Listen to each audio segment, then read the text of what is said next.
Schön, dass Sie dabei sind. Heute zeige ich Ihnen, wie Lena einen Montag voller Überraschungen erlebt. Hört gut zu, lernt neue Wörter und habt Spaß beim Deutschlernen. Los geht's! Lenas unvergesslicher Montag.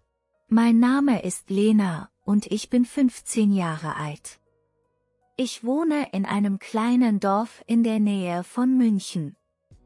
Meine Familie ist nicht groß, es gibt nur mich, meine Mutter, meinen Vater und meinen kleinen Bruder Tim.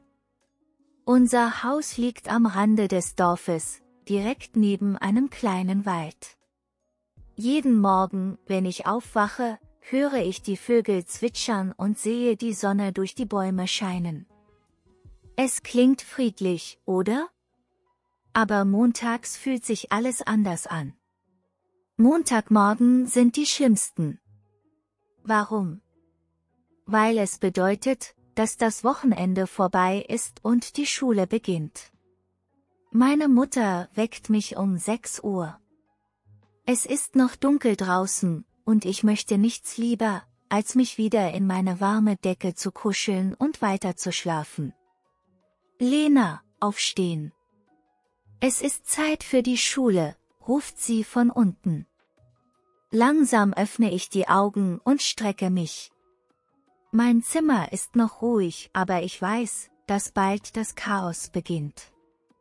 Tim, mein 8-jähriger kleiner Bruder, wird bald durch das Haus rennen, und meine Eltern werden ihn ermahnen, sich fertig zu machen.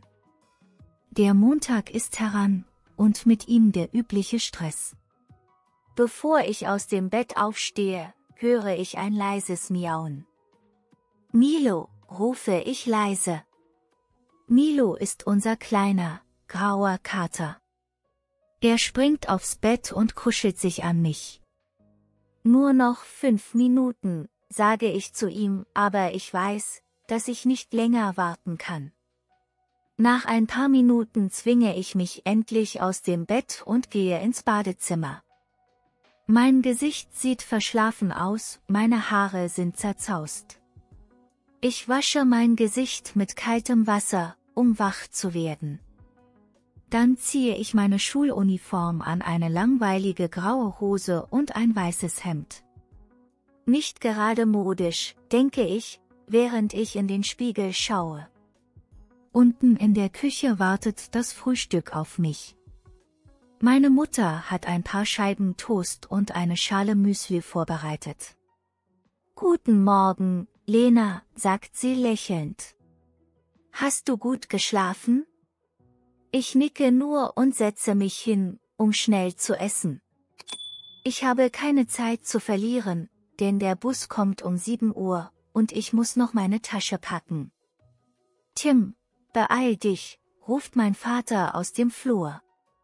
Tim läuft mit einem alten Rucksack auf dem Rücken an mir vorbei. Lena, hast du alles? Fragt meine Mutter. Ich nicke wieder, schnappe mir meine Tasche und renne zur Tür hinaus. Draußen ist es kühl, und ich ziehe meine Jacke enger um mich. Der Schulbus kommt in ein paar Minuten, und ich gehe schnell zur Haltestelle, die am Ende unserer Straße liegt. Als ich dort ankomme, sind schon ein paar andere Schüler da. Wir alle stehen schweigend da, noch halb im Schlaf. Der Bus kommt um die Ecke gefahren und hält mit einem quietschenden Geräusch an. Die Türen öffnen sich, und eine Menschenmenge strömt hinein. Es ist Montag, und der Bus ist immer überfüllt. Ich dränge mich nach vorne, um einen Platz zu ergattern, aber leider bin ich nicht schnell genug. Kein Sitzplatz mehr, denke ich enttäuscht und stehe in der Mitte des Busses, wo ich mich an einer Stange festhalten muss. Der Bus fährt los, und ich versuche, das Gleichgewicht zu halten. Plötzlich macht der Bus einen scharfen Stopp, und ich stolpere nach vorne. Ein paar Schüler lachen, und ich werde rot vor Scham. Was für ein Start in die Woche, murmele ich vor mich hin. Ich hasse es, im Bus zu stehen, besonders montags. Nach einer langen Fahrt kommen wir endlich an der Schule an. Ich bin froh, aus dem überfüllten Bus herauszukommen und atme tief durch. Die Schule ist ein großes, altes Gebäude mit hohen Fenstern und dicken Mauern. Es sieht aus wie ein Schloss, aber ich weiß, dass darin keine Prinzen oder Prinzessinnen leben, sondern nur gestreste Schüler und Lehrer. Im Flur treffe ich auf meine beste Freundin, Julia. »Guten Morgen, Lena«, sagt sie fröhlich. »Wie war dein Wochenende?« Ich erzähle ihr von meinem ruhigen Wochenende, während wir zu unseren Schließfächern gehen. Wir haben beide Mathe als erste Stunde, mein absoluter Albtraum. Mathe am Montagmorgen fühlt sich an, als müsste man einen Berg erklimmen. Im Klassenzimmer angekommen, setze ich mich neben Julia und hole mein Mathebuch heraus. Unser Lehrer, Herr Schmidt, betritt den Raum. Er ist groß und hat eine tiefe Stimme, die das ganze Zimmer ausfüllt. »Guten Morgen, Klasse«, sagt er. »Heute beginnen wir mit etwas schweren Gleichungen.« Ein leises Stöhnen geht durch die Klasse. »Gleichungen am Montagmorgen? Ernsthaft?« Ich versuche, mich auf den Unterricht zu konzentrieren, aber mein Kopf fühlt sich schwer an. Die Zahlen und Buchstaben verschwimmen vor meinen Augen, und ich kann kaum folgen. Julia stupst mich an und flüstert, »Hey, Lena, alles okay?« Ich nicke, aber in Wirklichkeit fühle ich mich völlig verloren. Plötzlich hören wir ein lautes Geräusch von draußen. Es klingt, als würde jemand schreiend durch den Flur rennen. Alle Köpfe drehen sich zur Tür, und dann sehen wir es, eine riesige Spinne, so groß wie meine Hand, krabbelt über den Boden. Panik bricht aus. Einige Schüler springen auf ihre Stühle, andere schreien, und Herr Schmidt versucht, die Situation unter Kontrolle zu bringen. »Bleibt ruhig. Es ist nur eine Spinne«, ruft er. Aber niemand hört zu. Julia packt meine Hand, und wir springen gemeinsam auf unseren Tisch. Die Spinne bewegt sich schnell auf uns zu, und mein Herz schlägt schneller. »Das ist nicht normal«, flüstert Julia, und ich kann nur zustimmen. Dann passiert etwas Unerwartetes, die Tür geht auf, und Tim, mein kleiner Bruder, kommt hereingerannt. »Lena«, ruft er. »Ich habe meinen Rucksack vergessen. Hast du ihn gesehen?« Ich starre ihn an. »Tim, das ist nicht der richtige Moment«, rufe ich zurück. Aber Tim, der die große Spinne sieht, bleibt kurz stehen, dann rennt er aufgeregt zum hinteren Teil des Raumes. Dort greift er sich einen leeren Plastikbecher von einem der Tische und stülpt ihn schnell über die Spinne. Alle halten den Atem an, während Tim vorsichtig ein Blatt Papier unter den Becher schiebt und die Spinne vom Boden hebt. »Keine Sorge, ich hab das«, sagt er und trägt den Becher vorsichtig zur Tür. Alle schauen ihm mit offenem Mund nach, als er die Spinne vorsichtig nach draußen bringt. Der Klassenraum ist still, bis Herr Schmidt endlich sagt, »Danke, Tim.« Julia und ich setzen uns wieder auf unsere Stühle und atmen erleichtert auf. »Dein Bruder ist mutiger als ich«, flüstert Julia, und ich kann nur lachen. Nachdem die Aufregung sich gelegt hat, geht der Matheunterricht weiter. Diesmal kann ich mich besser konzentrieren, auch wenn mein Kopf immer noch ein wenig benommen ist. Nach der Stunde gehen Julia und ich zum Pausenhof, um uns zu entspannen. Die Sonne scheint inzwischen, und die Luft ist frisch und kühl. Wir setzen uns auf eine Bank und genießen die Pause.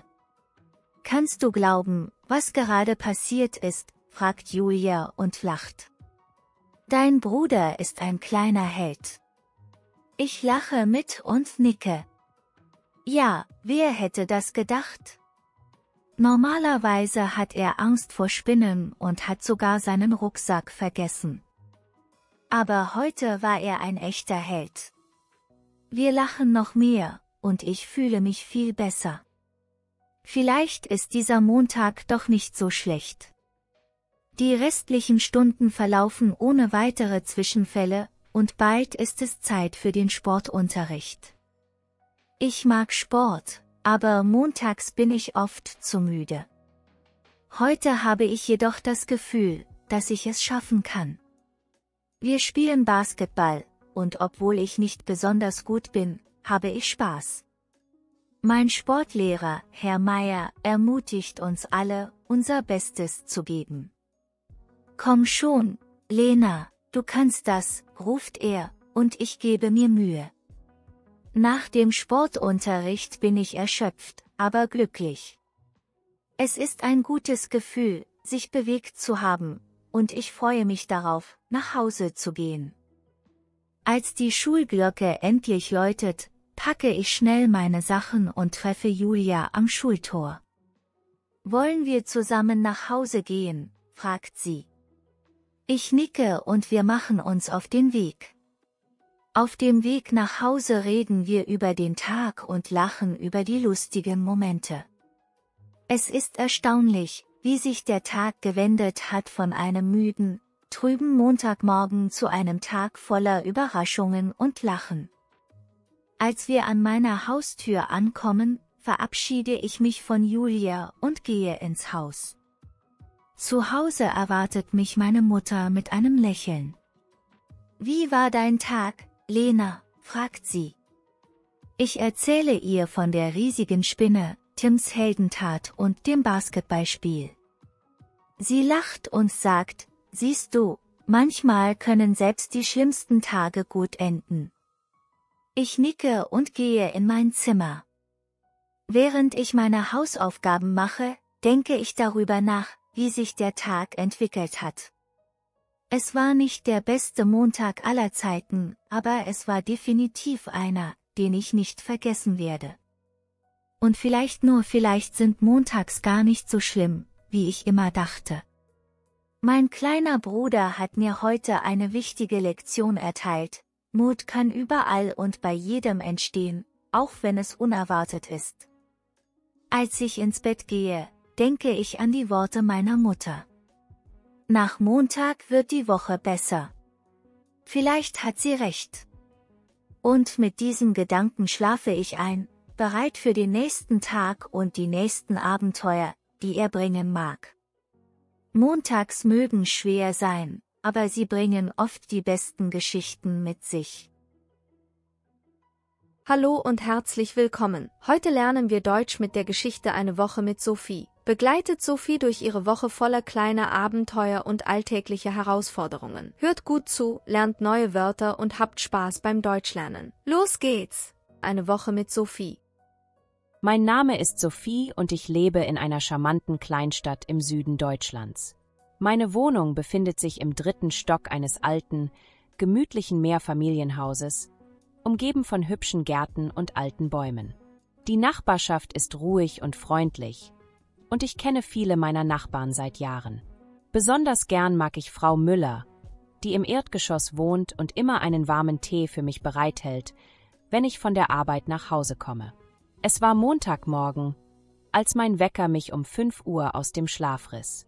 Was ist jetzt los? Murmelte ich verschlafen und tastete nach meinem Handy, um den Alarm auszuschalten. Ich hatte vergessen, meine Weckzeit zu ändern. Müde legte ich mich wieder hin und schlief sofort wieder ein. 2 Stunden später wurde ich von den lauten Jalousien meiner Nachbarn geweckt, die pünktlich um 7 Uhr hochgezogen wurden. Das ging mir einerseits auf die Nerven, andererseits war es praktisch. So verschlief ich nie. Ich stand auf und ging ins Badezimmer. Als erstes duschte ich. Ich dachte kurz darüber nach, ob ich kalt duschen sollte, aber ich traute mich nicht. Ich trocknete mich ab, zog mich an und putzte die Zähne. Während ich in den Spiegel schaute, überlegte ich zum 100. Mal, mir eine elektrische Zahnbürste zuzulegen. Nach dem Zähneputzen vergaß ich den Gedanken wieder. So ging es schon eine ganze Weile. Am Dienstag hatte ich einen wichtigen Termin bei der Autowerkstatt, um mein Auto abzuholen, das zur Inspektion dort war. Ich hatte im Internet die Öffnungszeiten nachgeschaut und beschlossen, am Nachmittag dorthin zu gehen. Um sicherzustellen, dass mein Auto fertig war, wollte ich vorher anrufen. Ich wählte die Nummer und landete direkt in der Warteschleife. Leider sind im Augenblick alle Leitungen belegt. Bitte haben Sie noch einen Augenblick Geduld. Vielen Dank, sagte eine monotone Stimme. Nach 15 Minuten riss mir der Geduldsfaden. Ich war wütend, aber sich darüber aufzuregen brachte nichts. Am späten Nachmittag machte ich mich auf den Weg zur Werkstatt. Die Sonne schien, und es war angenehm warm. Ich lief die Straße entlang und wunderte mich, dass die Tür zur Werkstatt zu war. Normalerweise war sie immer offen. Ein Schild mit den Öffnungszeiten hing an der Tür, und ich merkte, dass die Zeiten im Internet nicht aktuell waren. Innerlich regte ich mich auf, aber ich musste ohne mein Auto nach Hause gehen. Heute war wirklich nicht mein Tag. Am Mittwoch entschied ich mich, meine Schwester zu besuchen, die in einer anderen Stadt lebt. Sie hatte kürzlich ein Baby bekommen und ich wollte sie und das Baby endlich sehen. Ich suchte alle notwendigen Sachen heraus und machte mich auf den Weg. Der Bahnhof war nicht weit von meiner Wohnung entfernt und ich genoss den Spaziergang durch die sonnige Stadt.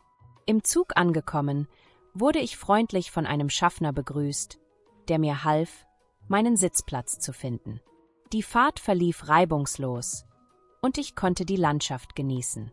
Nach etwa einer Stunde kam ich am Zielbahnhof an, wo meine Schwester mich herzlich empfing.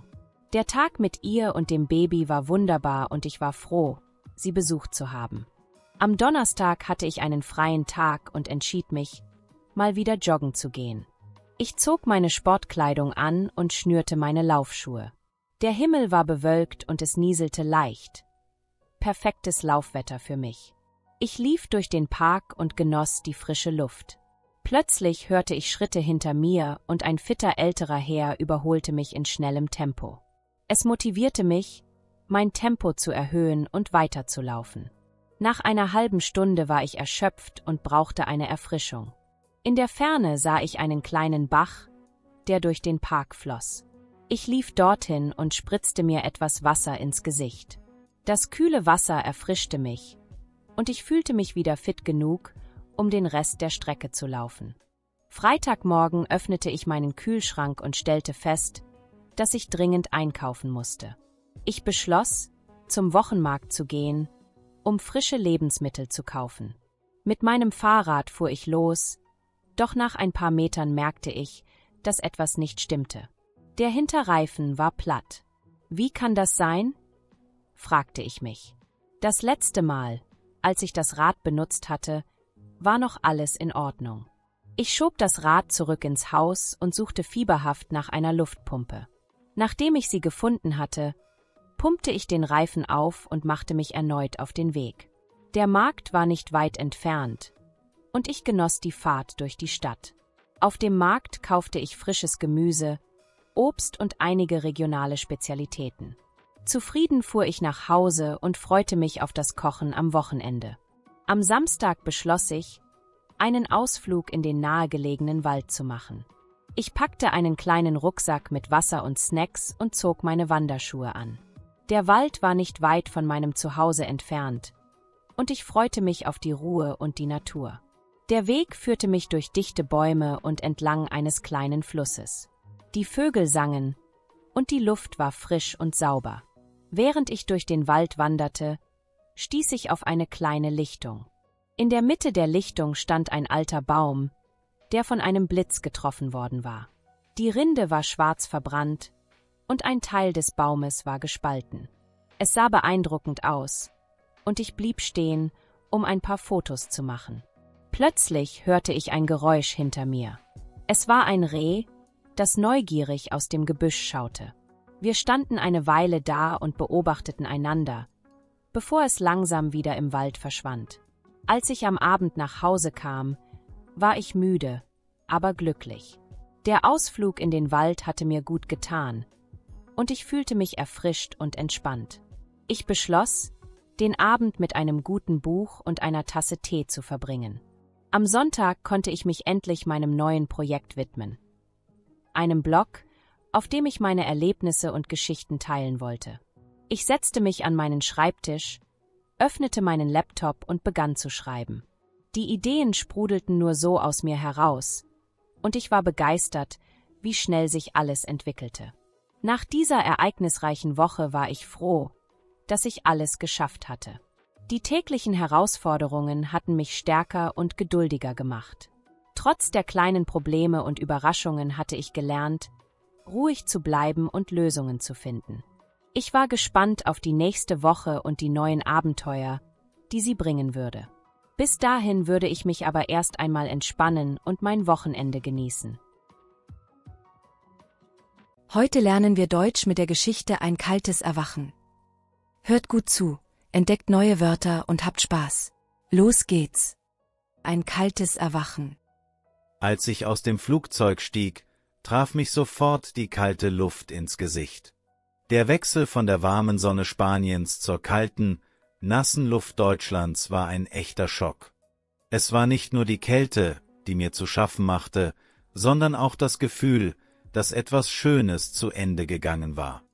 Die Erinnerungen an die sonnigen Strände und das Lachen meiner Familie fühlten sich plötzlich weit entfernt an, fast wie ein Traum.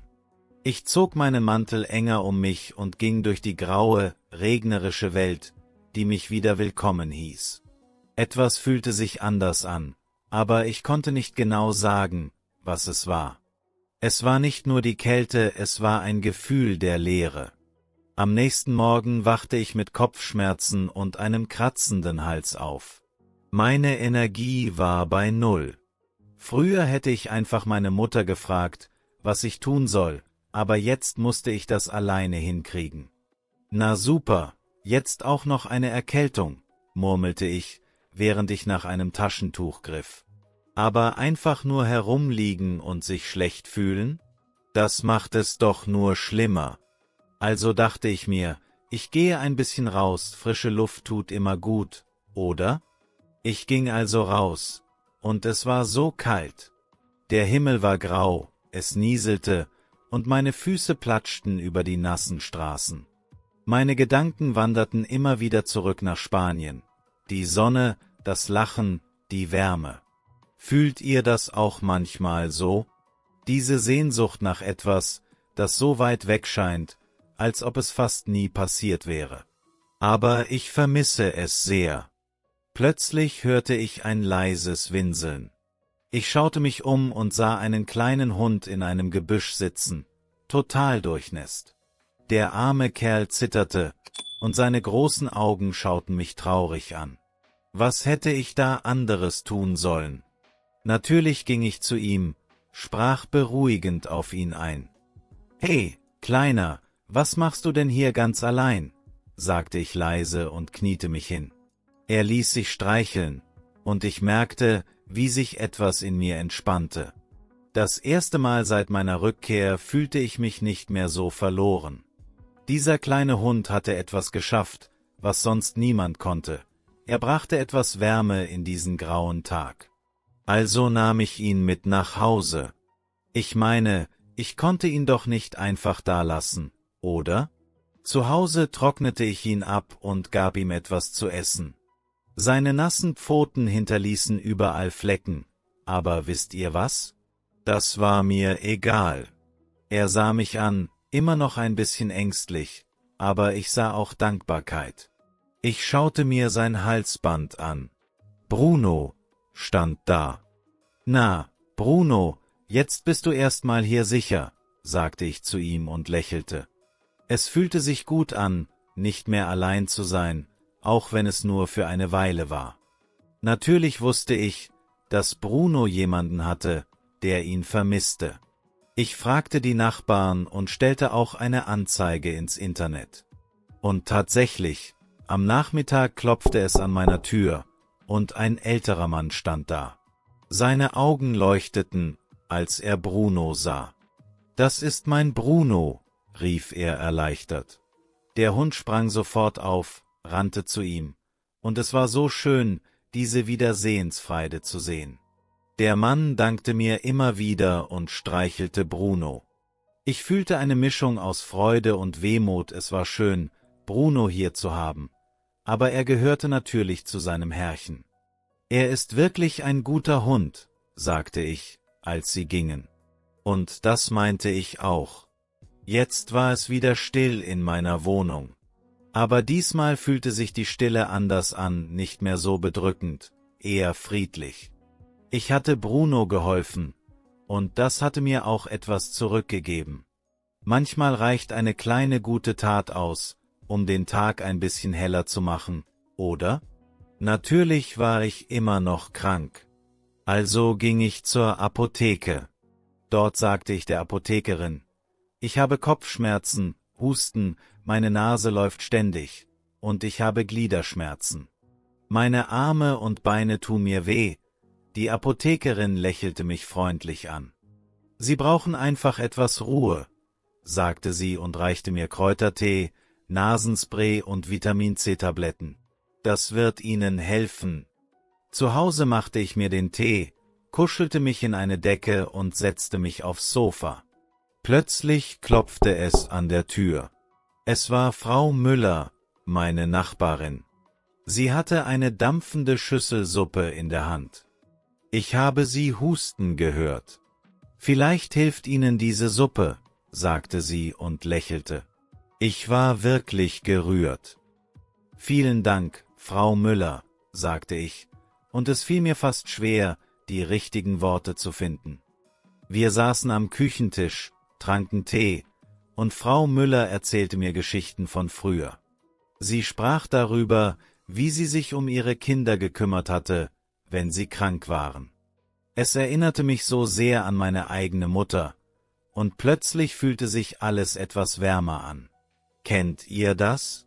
Wenn jemand für euch da ist, und ihr merkt, dass ihr nicht allein seid? Am nächsten Tag ging es mir etwas besser, also beschloss ich, wieder spazieren zu gehen. Der Himmel war immer noch grau, aber die Kälte störte mich nicht mehr so sehr. Ich lief an Feldern vorbei, die voller leuchtend orangefarbener Kürbisse waren. Es sah richtig schön aus. Kürbisse erinnern mich immer an den Herbst und daran, wie wir früher zu Hause Kürbissuppe gekocht haben. Diese Erinnerungen brachten ein Lächeln auf mein Gesicht. Sie zeigten mir, dass es auch in grauen Zeiten schöne Dinge gibt. Am Abend kuschelte ich mich wieder in meine Decke und legte mich aufs Sofa. Ich dachte darüber nach, wie wichtig es ist, sich Zeit für sich selbst zu nehmen. Manchmal ist es okay, nicht stark zu sein, sondern sich einfach auszuruhen. Das gehört auch zum Leben dazu. Am nächsten Morgen wachte ich auf und fühlte mich besser. Der Himmel war immer noch grau, aber ich spürte Hoffnung in mir. Das Leben ist nicht immer einfach, aber die kleinen Gesten und netten Momente machen es lebenswert. Wie der heiße Kakao, den meine Mutter mir nach einem langen Schultag gemacht hat, es gibt immer etwas, das uns wärmt. Und jetzt war ich bereit für das, was der neue Tag bringen würde. Ich hoffe, ihr konntet ein paar neue Wörter aufschnappen und euer Deutsch ein kleines Stück verbessern. Wenn euch das Video gefallen hat, vergesst nicht, mir einen Daumen nach oben zu geben, den Kanal zu abonnieren und ihn mit euren Freunden zu teilen, die auch Deutsch lernen. Und für alle, die gerade krank sind, ich wünsche euch gute Besserung. Bis zum nächsten Mal, passt auf euch auf und bleibt gesund.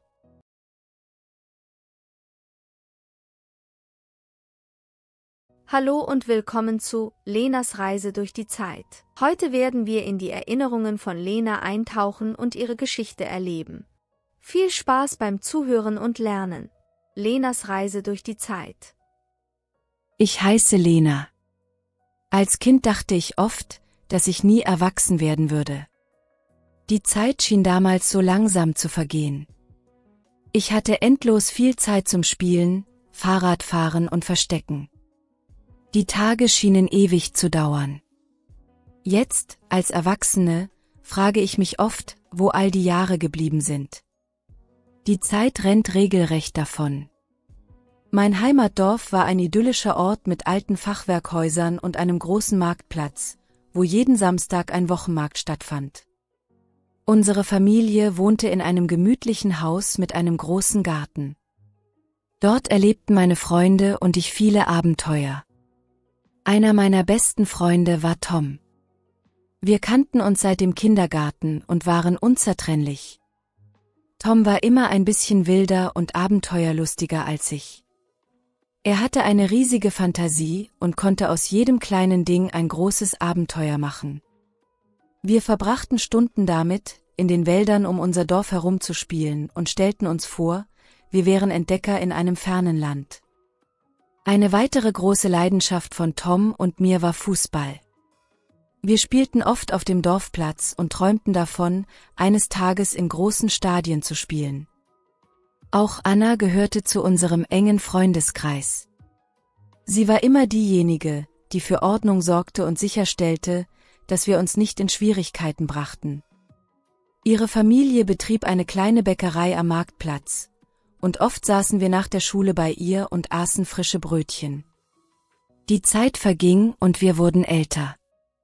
Die Schule nahm immer mehr Raum in unserem Leben ein und die unbeschwerten Tage wurden seltener. Als ich 7 Jahre alt war, konnte ich es kaum erwarten, 10 zu werden.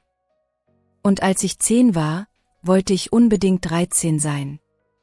Doch mit jedem Jahr, das verging, schien die Zeit schneller zu rennen.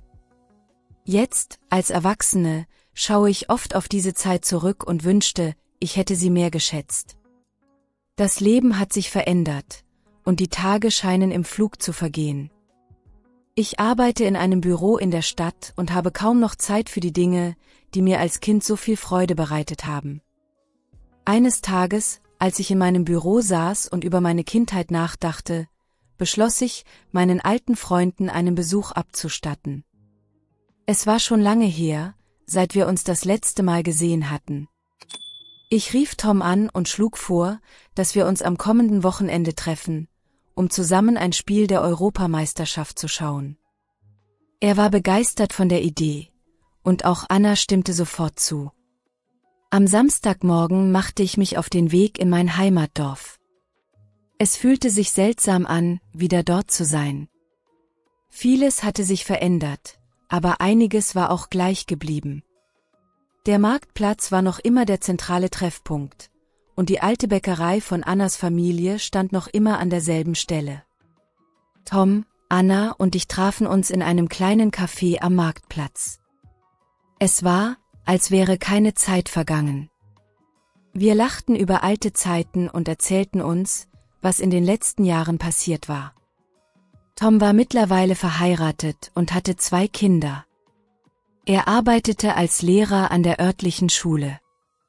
Anna führte die Bäckerei ihrer Familie weiter und war sehr erfolgreich damit. Nach dem Kaffee gingen wir zu Tom nach Hause, um das Fußballspiel zu schauen. Es war ein spannendes Spiel, und wir fühlten uns wieder wie Kinder, die auf dem Dorfplatz Fußball spielten und davon träumten, eines Tages große Fußballstars zu werden. Wir jubelten, lachten und erinnerten uns an die alten Zeiten, als wir selbst auf dem Platz standen. Während der Halbzeitpause gingen wir in den Garten und spielten eine kleine Runde Fußball mit Toms Kindern. Es war so erfrischend und brachte viele schöne Erinnerungen zurück. Anna zeigte, dass sie immer noch gut im Tor war, und ich erinnerte mich daran, wie viel Spaß wir früher zusammen hatten. Nach dem Spiel beschlossen wir, einen Spaziergang durch das Dorf zu machen und einige unserer alten Lieblingsplätze zu besuchen. Wir gingen zum Wald, in dem wir als Kinder so viele Abenteuer erlebt hatten.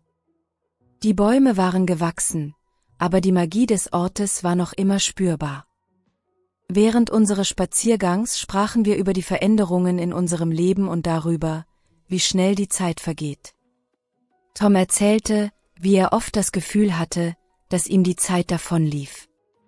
Er wollte noch so viele Dinge tun, ein Buch schreiben, weitere Länder bereisen und mehr Zeit mit seiner Familie verbringen. Auch Anna hatte große Pläne für die Zukunft, wollte aber auch sicherstellen, dass sie die Gegenwart nicht vernachlässigte. Wir beschlossen, dass wir uns gegenseitig unterstützen wollten, um unsere Träume zu verwirklichen und unsere Zeit besser zu nutzen.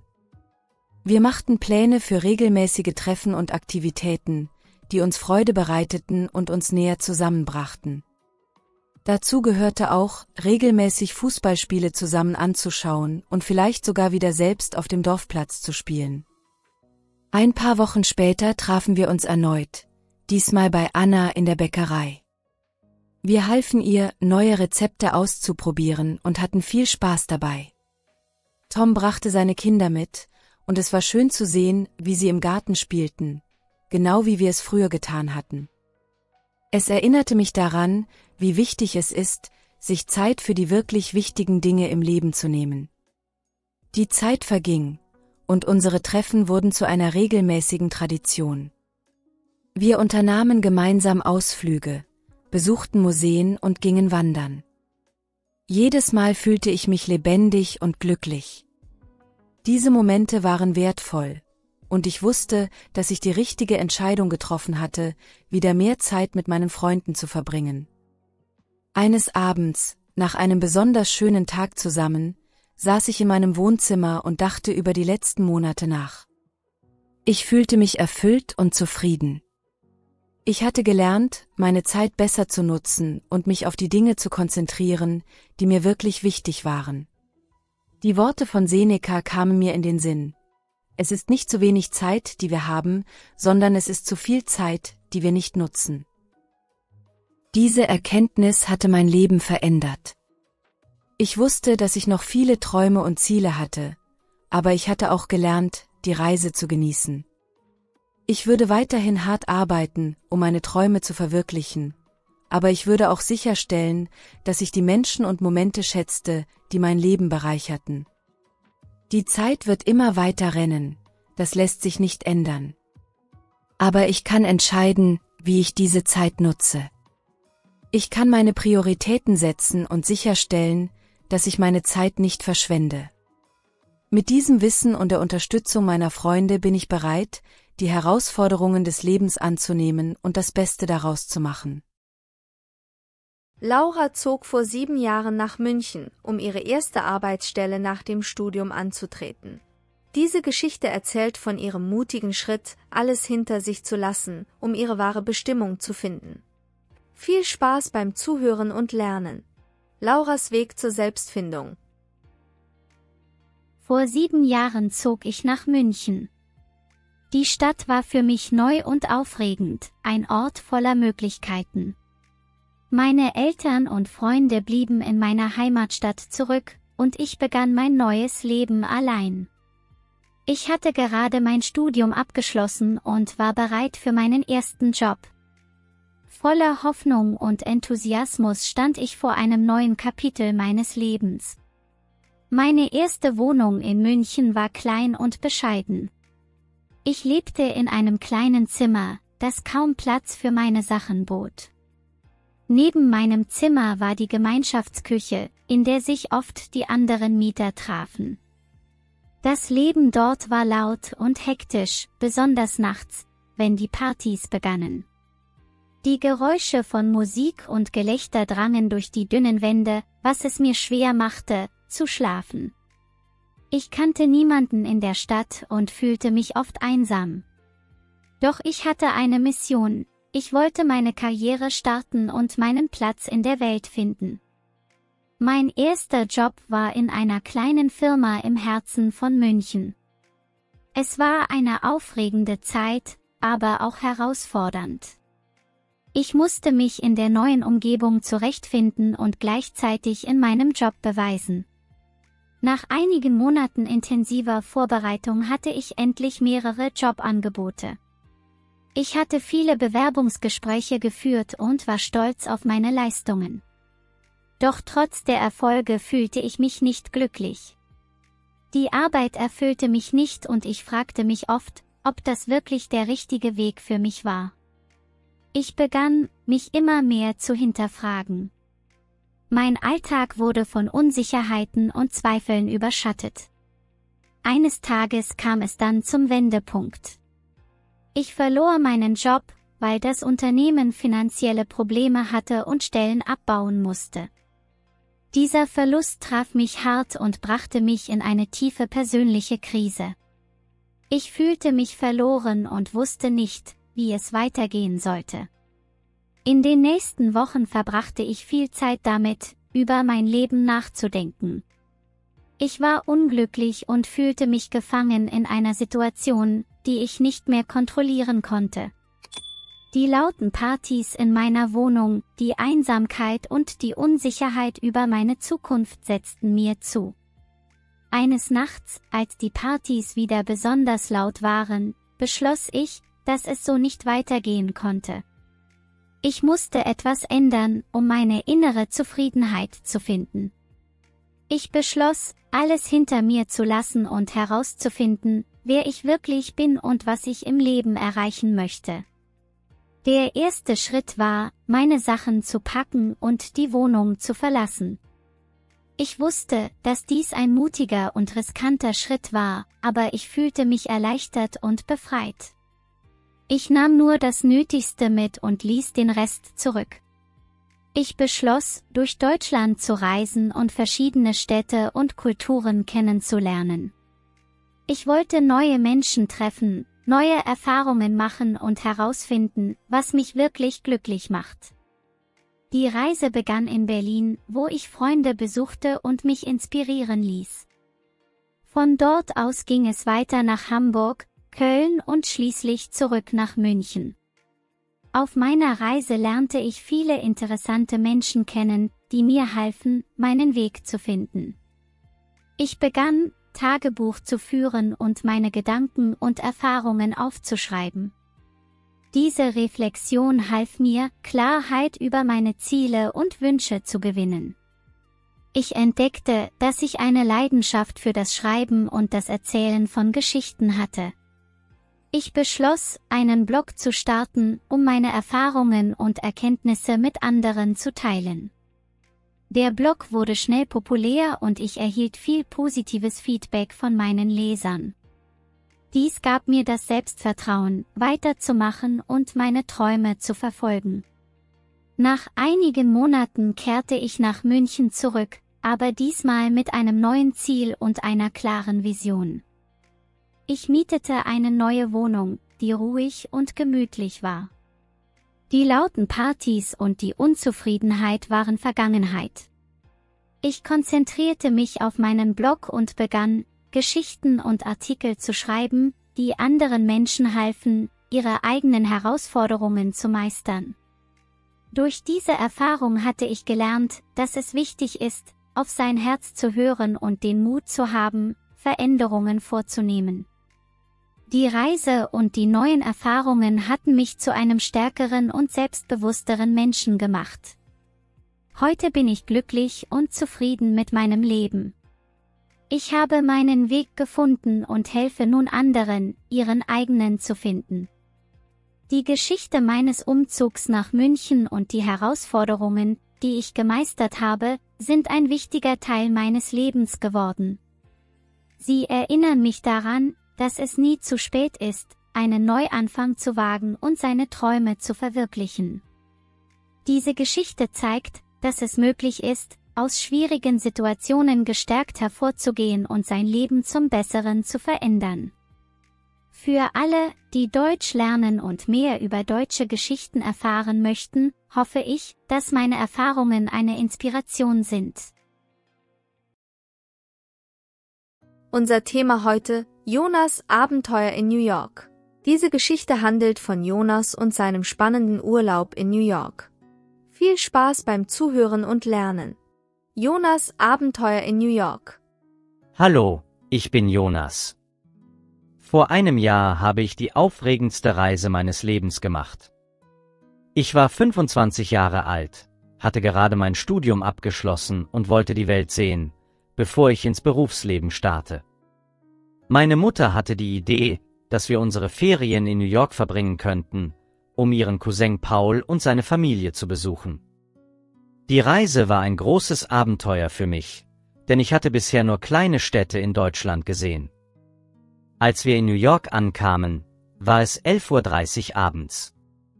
Der Zeitunterschied von 6 Stunden zu meiner Heimatstadt bedeutete, dass es dort erst 17:30 Uhr war. Ich war müde von der langen Reise, aber auch sehr aufgeregt. New York war riesig. viel größer als alle Städte, die ich jemals besucht hatte. Mit etwa 8 Millionen Einwohnern war die Stadt ein wahrer Gigant im Vergleich zu meiner kleinen Heimatstadt mit nur 150.000 Einwohnern. Paul und seine Familie wohnten in einem großen Apartment in Manhattan. Seine beiden Söhne, Tom und Jake, waren in meinem Alter. Obwohl sie kein Deutsch und ich nur Grundkenntnisse in Englisch hatte, verstanden wir uns sofort. Wir nutzten Gesten, Lachen und manchmal sogar Zeichnungen, um miteinander zu kommunizieren. New York war wie eine andere Welt für mich. Die hohen Wolkenkratzer, die bunten Lichter und die Menschenmengen auf den Straßen faszinierten mich. Die Stadt schien niemals zu schlafen. Selbst spät in der Nacht waren die Straßen voller Leben. Ich konnte den Duft von frischem Gebäck und gebratenen Nüssen in der Luft riechen, während Autos hupend durch die Straßen fuhren und Menschen laut lachend an uns vorbeigingen. In den ersten Tagen erkundeten wir die Gegend um das Apartment. Wir gingen zum Central Park, wo wir Fahrrad fuhren und die Natur genossen. Der Park war eine grüne Oase inmitten der Betonwüste. Die riesigen Bäume und die ruhigen Seen bildeten einen starken Kontrast zu den lauten Straßen der Stadt. Eines Morgens beschlossen wir, zur Freiheitsstatue zu fahren. Ich hatte die Statue schon oft in Filmen gesehen und war gespannt, sie in echt zu sehen. Wir nahmen die Fähre nach Liberty Island. Der Tag war windig und das Wasser unruhig. Die Fahrt war wackelig und ich musste mich an der Reling festhalten, um nicht umzufallen.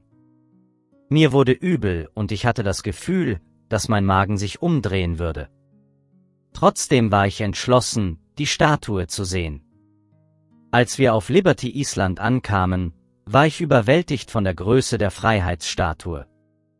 Sie war viel größer, als ich erwartet hatte, fast 92 Meter hoch. Sie trug ein grünes Gewand und eine Krone mit 7 Zacken, eine für jeden Kontinent. In der rechten Hand hielt sie eine Fackel und in der linken eine Tafel mit dem Datum der amerikanischen Unabhängigkeitserklärung. Während wir die Statue bewunderten, bemerkten wir plötzlich, dass Jake unwohl aussah. Er hielt sich den Magen und sagte, dass ihm schlecht sei. Die wackelige Bootsfahrt hatte ihm anscheinend stark zugesetzt. Wir setzten uns auf eine Bank und versuchten, ihn zu beruhigen. Doch sein Zustand verschlechterte sich und er begann, stärker zu schwitzen und sich vor Schmerzen zu krümmen. Paul und ich entschieden, dass er medizinische Hilfe benötigte. Wir eilten zu den Sicherheitsleuten der Insel und erklärten die Situation. Sie reagierten sofort und riefen medizinisches Personal. Innerhalb weniger Minuten war ein Arzt zur Stelle. Er untersuchte Jake und entschied, dass er zur weiteren Beobachtung in ein Krankenhaus gebracht werden sollte. Eine Fähre wurde bereitgestellt, um uns schnell zurück zum Festland zu bringen. Auf der Rückfahrt hielt ich Jakes Hand und versuchte, ihn zu beruhigen. Er hatte starke Schmerzen, aber er blieb tapfer. Als wir das Festland erreichten, wartete bereits ein Krankenwagen auf uns. Jake wurde sofort ins Krankenhaus gebracht und gründlich untersucht. Es stellte sich heraus, dass er eine akute Magenverstimmung hatte, wahrscheinlich verursacht durch etwas, das er am Vorabend gegessen hatte. Nach einigen Stunden im Krankenhaus begann sich Jakes Zustand zu verbessern. Er bekam Medikamente und Flüssigkeiten und konnte schließlich wieder lächeln. Paul und ich waren erleichtert und dankbar für die schnelle Hilfe. Wir verbrachten den Rest des Tages im Krankenhaus bei Jake, bis er schließlich entlassen wurde. Unsere Zeit in New York verging wie im Flug. Ich lernte nicht nur die Stadt kennen, sondern verbesserte auch mein Englisch enorm. Am Ende der 6 Wochen konnte ich fließend sprechen und verstand die meisten Dinge, die um mich herum gesagt wurden. Durch die ständige Praxis und das Eintauchen in die Sprache verbesserte ich meine Fähigkeiten, was mir später im Berufsleben sehr zugute kam. Ich denke oft an diese Reise zurück und an all die Dinge, die ich gelernt und erlebt habe. Die Vielfalt und das pulsierende Leben in New York haben meine Sicht auf die Welt verändert. Ich habe gelernt, offen für neue Erfahrungen und Kulturen zu sein. Die Erinnerungen an diese Reise werde ich immer in meinem Herzen tragen. Die Reise nach New York war ein prägendes Erlebnis für mich. Ich lernte nicht nur eine neue Sprache besser kennen, sondern auch, wie groß und vielfältig die Welt ist. Die Freundschaft mit Tom und Jake, die Herausforderungen, denen wir begegneten, und die Abenteuer, die wir erlebten, machten diese Reise zu etwas ganz Besonderem. Ich bin froh, dass ich die Möglichkeit hatte, diese unglaubliche Stadt zu besuchen und so viel daraus zu lernen.